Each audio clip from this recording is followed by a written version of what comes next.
No, takže trošku abrakadabra a pozrieme si, v akých energiách ste.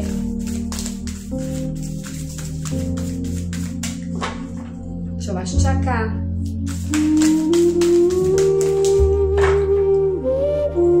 Wow! Vypadla krásna kartička, stabilita. Je to vlastne aj o tom, aby si sa postavil sám za seba, aby si stál za svojím názorom a aby si sa nedal nikým vytlačiť. Neznamená slovo stabilita len nejaká akože stabilita v domove, ale keď sa pozrieme na energie, tak je to vlastne o tom, aby si sa postavil sám za seba a aby si prebudil tzv. Vnútorného vodcu. Pozrieme sa na ďalšiu kartu, ktorá vypadne.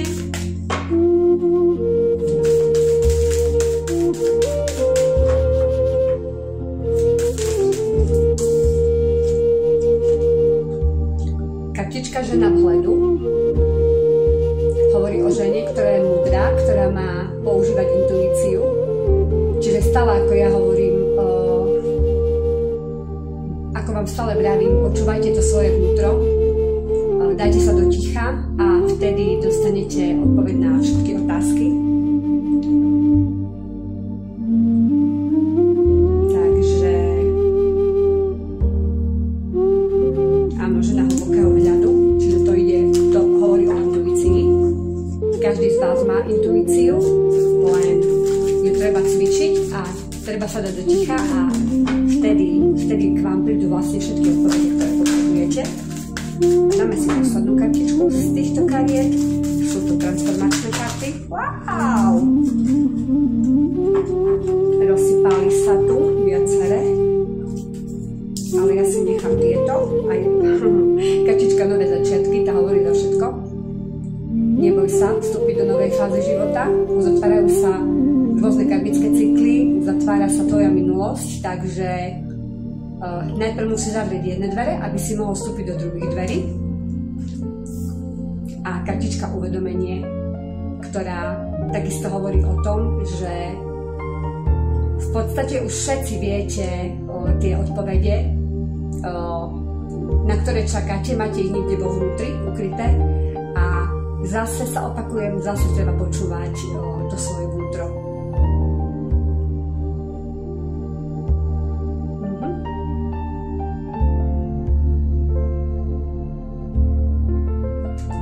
Kartička uvedomenie.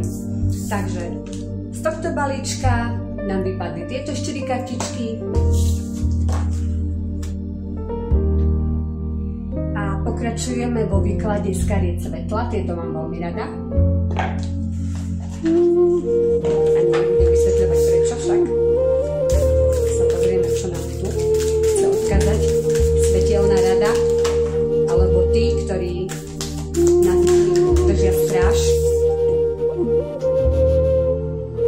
A je to karta hlboké obnovenie. Čiže zase stiahni sa do svojho vnútra, počúvaj to, čo ti hovorí tvoja duša a vykroč na cestu. A hlavne si dopraj odpočinok. Ďalšia karta. A keď už budeš oddychnutý, tak potom sa môže začať tá nová cesta a prejdeš vlastne tým hlbokým obnovením. Zrkadlo. Kdo nebo co je tvoj spouštěč? Presne tak. Karta zrkadlo hovorí o tom, že mnoho ľudí vám zrkadlí to, čo vy ešte v sebe nemáte vyriešené. Čiže keď sa na niečo hneváte, napríklad, čo sa týka napríklad partnera alebo kamarátky, keď sa nejako správa a tak ona iba zrkadlí to, čo ešte musíte vy v sebe poriešiť a uzdraviť. Nie je to ľahké stretávať sa so zrkadlami, ale tieto zrkadla nás učia, liečia, pomáhajú nám v tom našom raste. Nie sú tu len náhodou. No a posledná kartička. Nech zazní svůj hlas, nebo se vyjádří, vidí ze stínu. karta, o ktorej som vlastne, nie o tejto karte, ale o tom vám stále vravím.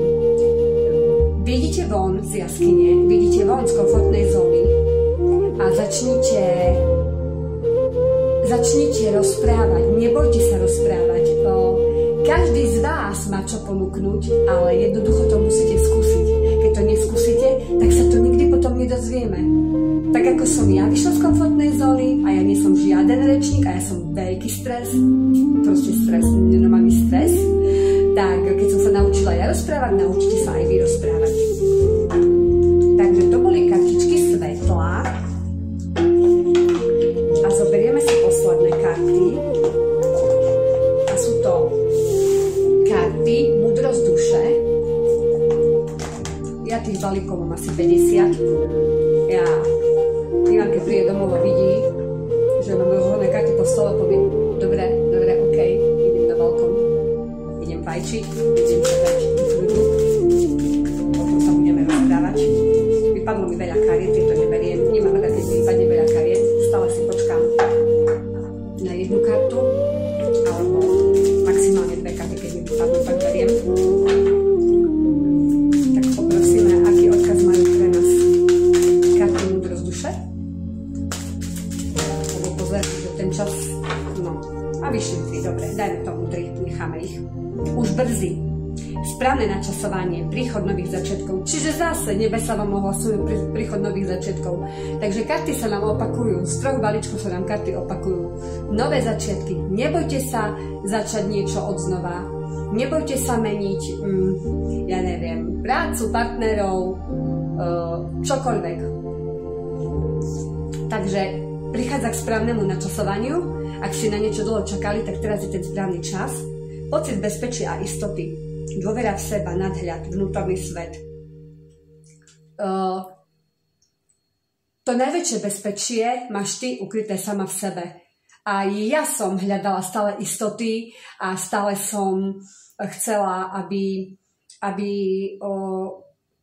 bol niekto, kto mi pomôže, kto sa o mňa postará a pozrite sa, ocitla som sa v akej situácii, že jednoducho som tu a nikdy neviem, kedy budem napríklad potrebovať niekoho pomoc alebo takto a keď okolo seba nemám tých priateľov, tak musím si pomôcť sama, musím proste nabrať všetku tú svoju vnútornú silu a nastaviť sa tak, ja to zvládnem a neupadať do pocitu obete, že Bože, no tak ostala som teraz tak, ako som ostala, no čo teraz, budem plakať do vankúša? Nebudem plakať do vankúša, jednoducho sa nastavím pozitívne a ten vesmír už poposiela tých ľudí, aby pomohli.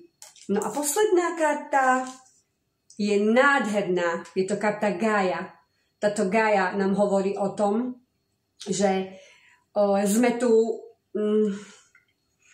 tu vlastne všetci na to, aby sme boli v láske, v rovnováhe, v spokojnosti, tak touto kartou by som počiarkla tento výklad, ktorá vám hovorí za všetko. Žite, smejte sa, tvorte, buďte šťastní, urobte si ten život krásny, aj keď niekto sa vám ho pokúša totálne dokafrať, nedajte mu šancu, sviete a jednoducho to svetlo vytlačí tmu. A už sa to deje. Verte tomu, sa to už deje. A čím nás bude viac tých svetielok, tak tým to bude lepšie. Takže asi toľko. Čaute. Abrakadabra.